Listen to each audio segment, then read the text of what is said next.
On a quiet summer evening in Fayetteville, North Carolina, the kind of evening where cicadas filled the air and porch lights slowly came on, no one imagined that a brutal crime was about to unfold inside a calm family home. The street was lined with neat lawns, American flags, and houses owned mostly by military families. It was the kind of place where people believed bad things happened somewhere else. At the center of this story was Daniel, a highly trained Green Beret, respected by his peers and admired by his neighbors. He had served overseas, survived dangerous missions, and was known as disciplined, focused, and strong. To the outside world, Daniel looked unbreakable.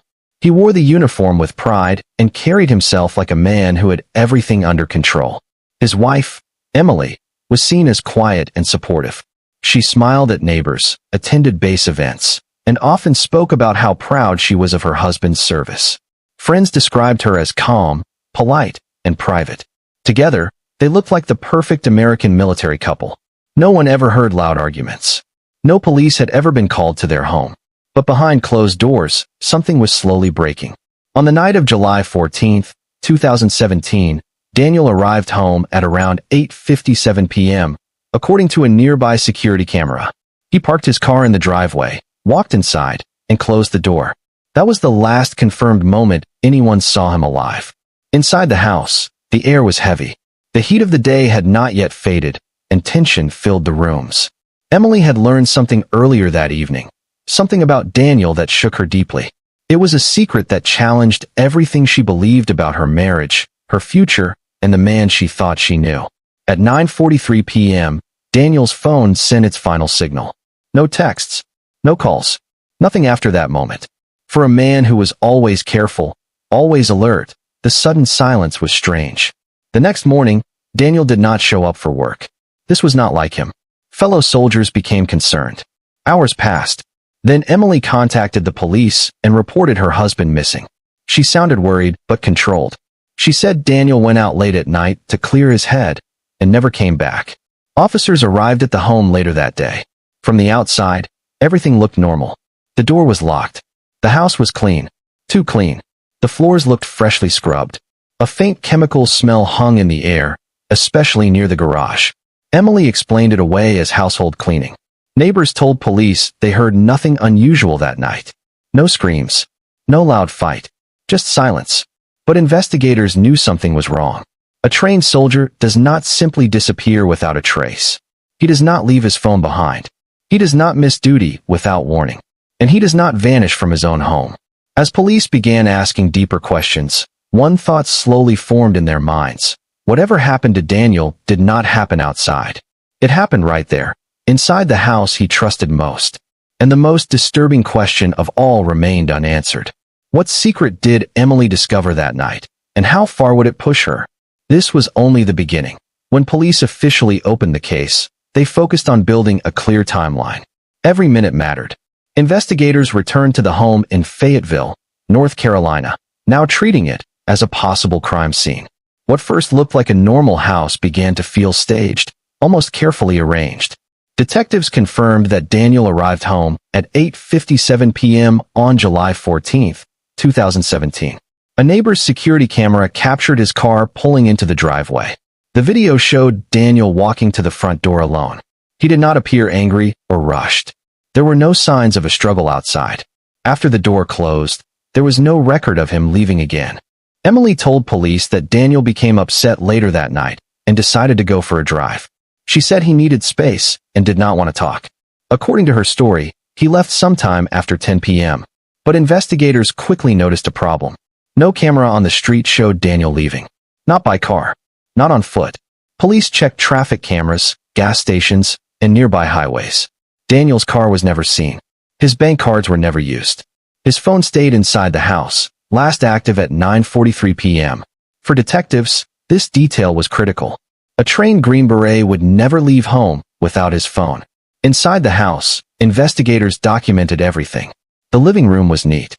The kitchen counters were spotless. Too spotless. Cleaning wipes, trash bags, and strong chemicals were found in the garage. Several kitchen knives were missing from a knife block, leaving empty slots behind. Emily explained the missing knives by saying some had broken earlier and were thrown away. She said the cleaning supplies were normal. Still, officers noted her answers were short and carefully chosen. She showed emotion, but it never fully reached her eyes. As the hours passed, pressure grew. Daniel's military unit joined the concern. Command officers confirmed he had no plans to leave, no mental health warnings, and no known enemies. He was considered reliable and stable. By the second day, police officially changed the case from a missing person to a suspicious disappearance. That decision marked a major turning point. Search teams were sent out. Dogs were brought in. Helicopters scanned wooded areas near the home. Nothing was found. Investigators then focused on Emily's timeline. Her phone data showed she was awake through most of the night. She made several short internet searches between midnight and 3 a.m. Searches about cleaning blood. Searches about plastic sheets. Searches about deep cleaning. When confronted, Emily said she could not sleep and was cleaning to distract herself. Police noted the explanation but remained silent. Detectives also discovered receipts from a local store dated early the next morning. Trash bags, gloves, cleaning chemicals, all purchased just hours after Daniel was last seen. The evidence did not yet prove a crime, but it painted a dark picture. Every new detail pointed back to the same place. The same time. The same person. By the end of the week, investigators were certain of one thing. Daniel never left that house alive. The question was no longer where he went. The question was what happened after 9 p.m. and why his wife was the only one with answers. As detectives reviewed the timeline again and again, they realized the truth was closer than anyone wanted to admit. The house was not just the last place Daniel was seen. It was the center of everything. And the longer the silence continued, the louder the evidence became. Time was running out, secrets bleeding through slowly. The investigation took a sharp turn when detectives began digging into Daniel's digital life. Phones, laptops, and cloud accounts were sent to the digital forensics unit. What they found would slowly change how everyone saw the missing Green Beret and his marriage. At first, the data looked normal. Emails about work, messages with fellow soldiers, family photos. But buried deeper were conversations Daniel had carefully hidden. Private accounts, deleted messages, financial records that did not match what Emily believed about their life together. Daniel had been living a double life. Investigators discovered secret online relationships and large sums of money moved into accounts Emily did not know existed. There were messages filled with tension, lies, and promises that were never meant to be kept. This was not a small mistake. It was a pattern that stretched back months. Police began to understand why the night of July 14th mattered so much. Phone records showed Emily accessed Daniel's laptop earlier that evening. She opened files. She read messages. She saw everything. For years, she believed her marriage was built on trust and sacrifice. In minutes, that belief collapsed. Friends later said Emily had seemed distant in the weeks before. Quiet. Distracted. Now investigators believed she was carrying a heavy emotional weight. Betrayal does not always explode immediately.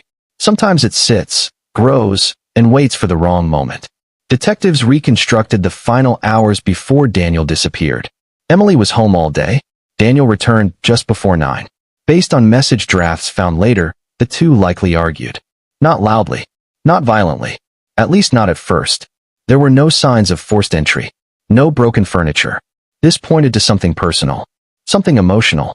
The most troubling discovery came from audio data on a smart home device.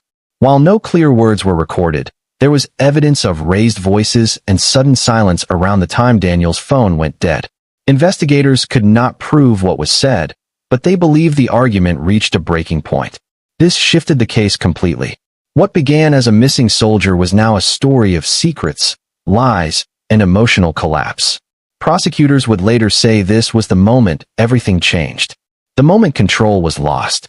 Emily was called in again for questioning. This time, detectives did not ask about Daniel leaving.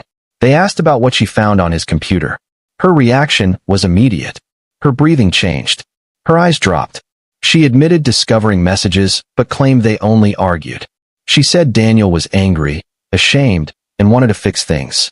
She said he left to cool down. Investigators did not argue. They listened. But inside, they knew the truth was closer. Digital evidence does not lie, and it showed a woman pushed to the edge of her reality. Whether that push justified what came next was another question entirely. As police reviewed the files late into the night, one detective said something chilling. "This wasn't planned," he said. "This was emotional." And that made the case far more dangerous. Because crimes driven by emotion leave behind chaos, mistakes, traces that cannot stay hidden forever. The secret Daniel kept had destroyed his marriage. Now investigators believed it may have destroyed his life too. But one question remained unanswered. When Emily learned the truth, did she mean to confront him or end him? That unanswered question followed detectives as the case deepened, pushing them closer to a truth that would shock the community, the military base, and a nation that once believed this marriage was unbreakable, forever altering how everyone remembered that night. 3 weeks after Daniel vanished, the case took a terrifying turn. Until then, there had been no body, no clear crime scene, and no proof of death. That changed on a humid morning in rural North Carolina, miles away from the quiet neighborhood where Daniel lived. A hiker walking near a remote wooded area noticed something strange near a dirt access road. The ground looked disturbed, as if someone had dug and covered it again in a hurry. A strong smell hung in the air. When the hiker moved closer, he saw heavy black trash bags partially buried under leaves and soil. He stepped back and called 911. Sheriff deputies arrived first. As they opened the bags, the truth became impossible to ignore. Inside were human remains, carefully wrapped, separated, treated with disturbing precision. Detectives were called in immediately, followed by forensic teams who secured the area. The remains were transported to the medical examiner's office. Hours later, DNA testing confirmed what investigators already feared. The remains belonged to Daniel. The discovery shocked everyone involved. This was not a simple killing. The body had been dismembered. Each cut appeared deliberate, clean, almost methodical. For investigators, this raised a chilling question. How could someone without military or medical training do this alone? Forensic experts examined tool marks on the bones. Their conclusion pointed back to common household tools. Knives, saws, items that could be bought at any local store. The idea that this happened inside the family home was deeply unsettling. Police searched the house again, this time with full forensic authority. Luminol testing revealed traces of blood that cleaning had failed to erase. Small drops along the kitchen floor. Faint smears near the garage drain. The house had tried to hide the truth, but it could not erase it completely. Investigators also mapped the timeline of the disposal. GPS data from Emily's phone placed her near the wooded area late at night, several days after Daniel disappeared. She had never mentioned leaving town. She said she stayed home, unable to sleep. The data said otherwise. This discovery marked a major turning point. Emily was no longer just a person of interest. She became the primary suspect. Detectives reviewed her behavior after Daniel vanished. The early morning shopping trip.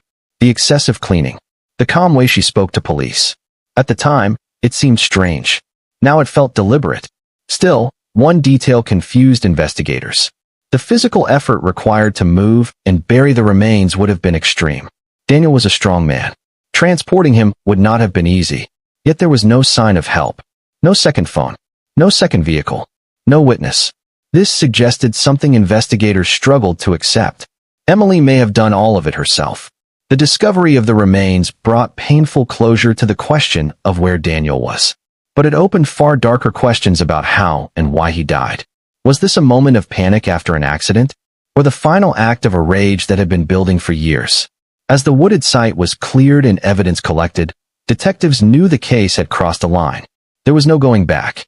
The truth was no longer hidden underground. It was out, waiting to be explained. And the woman who once reported her husband missing was about to face the full weight of what had been uncovered.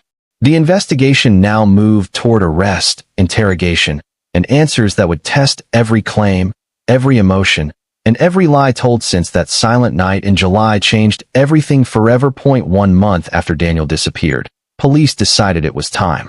Emily was asked to come in for another interview. This time, it was not routine. It was focused. The evidence was ready. The room was quiet, cold, and designed to make time feel heavy. The interrogation took place at the county police station in North Carolina on a gray afternoon. Emily sat at the table with her hands folded. She looked tired but calm. Detectives began with simple questions, letting her repeat the same story she had told before. Daniel came home. They argued. He left. She never saw him again. For hours, They listened without interruption. Then the tone changed. Detectives slowly introduced facts she could not escape. They showed her the timeline, the phone records, the missing knives, the cleaning receipts, her GPS location near the wooded area where the remains were found. With each detail, her voice grew quieter. Emily tried to explain. She said she was confused. She said she was scared. She said grief made her do strange things. But the facts were solid, and the room felt smaller with every answer. After nearly 9 hours, something broke. Emily's shoulders dropped. Her eyes filled with tears she had been holding back for weeks. She stopped trying to protect the story and began telling the truth. Not all at once, but piece by piece. She admitted confronting Daniel after discovering his secret life. She admitted the argument became intense. Voices were raised. Emotions took control. According to her, Daniel laughed at first, then became angry. Words were said that could not be taken back. She claimed the violence was sudden. A push. A fall. A moment that changed everything. Emily told detectives she panicked. She said fear took over. She said she knew no one would believe her if she told the truth. Not about the argument. Not about the secret. Not about what happened next. She described staying awake all night, staring at the walls, replaying the moment again and again. By morning, she said she was no longer thinking clearly. She was thinking about survival.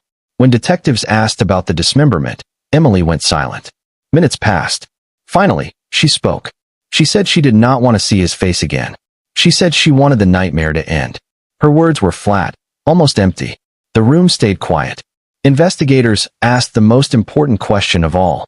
Did she plan it? Emily shook her head. She said it was never planned. She said she loved him. She said she only wanted the pain to stop. But prosecutors would later argue that panic does not explain days of actions.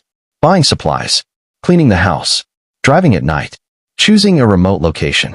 Those were decisions, not accidents. At the end of the interrogation, Emily was arrested and charged with murder. As she was led away, she did not resist. She did not speak.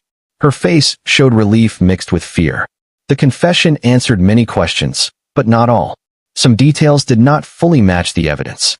Some timelines felt incomplete. Detectives believed parts of the truth were still missing. And as the case moved toward trial, one question followed everyone involved. Was this truly a moment of fear, or a crime born from betrayal and rage that had been waiting for the right moment to explode? The trial began in 2019 inside a North Carolina courtroom packed with reporters, military members, and curious locals. What started as a missing soldier case had become one of the most disturbing crimes the area had seen. From the first day, it was clear this trial would divide opinions. Prosecutors painted Emily as calm, calculated, and aware of every step she took. They walked the jury through the timeline again, minute by minute. Daniel arrived home. His phone went silent. Cleaning began. Supplies were purchased. The body was moved. The remains were hidden. According to the state, these were not actions of panic. They were choices. They argued that betrayal alone did not justify murder. They showed photos of the crime scene, forensic reports, and digital evidence. The dismemberment, they said, proved intent. They reminded the jury that Daniel could no longer speak for himself. The defense told a different story. They described Emily as a woman pushed beyond her limits. A wife who discovered her entire life was built on lies. They said the confrontation spiraled out of control and ended in tragedy. Fear, shock, and emotional collapse explained what followed, they claimed. The defense argued this was not evil, but desperation. Emily did not testify. Instead, the jury heard from experts. Psychologists spoke about emotional trauma. Forensic specialists explained the evidence. Military witnesses described Daniel's discipline and strength. Each testimony added another layer, but clarity remained just out of reach. The jury deliberated for days. Outside the courtroom, public opinion was split. Some believed Emily snapped under unbearable pressure. Others believed she hid behind grief while covering up murder. Online debates grew intense. Everyone had an opinion, but only 12 people would decide her fate. When the verdict was finally read, the room fell silent. Emily was found guilty. She showed little reaction as the decision was announced. No tears, no anger, just stillness. Later, she was sentenced to decades in prison. The judge spoke about accountability, truth, and irreversible choices. For many, the verdict brought closure. but not for everyone. Some evidence was never fully explained. Some details from the confession did not perfectly align with the physical findings. Investigators believed they knew what happened, but not every step, not every motive, not every moment. Was the violence truly sudden? Or had resentment been building for longer than anyone knew? Did Emily act alone every step of the way? Or was there something she never revealed?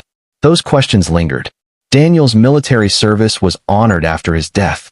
His story became a warning, a tragedy, and a lesson. A reminder that secrets can destroy lives in ways no one expects. Emily now lives behind prison walls, carrying the weight of that night forever. The quiet street in Fayetteville returned to normal, but the memory never left. Neighbors still remember the flashing lights, the silence, the feeling that something terrible had happened behind a closed door.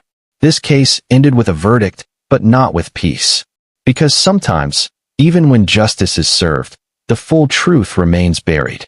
And the most unsettling part is knowing that one final answer may never be found.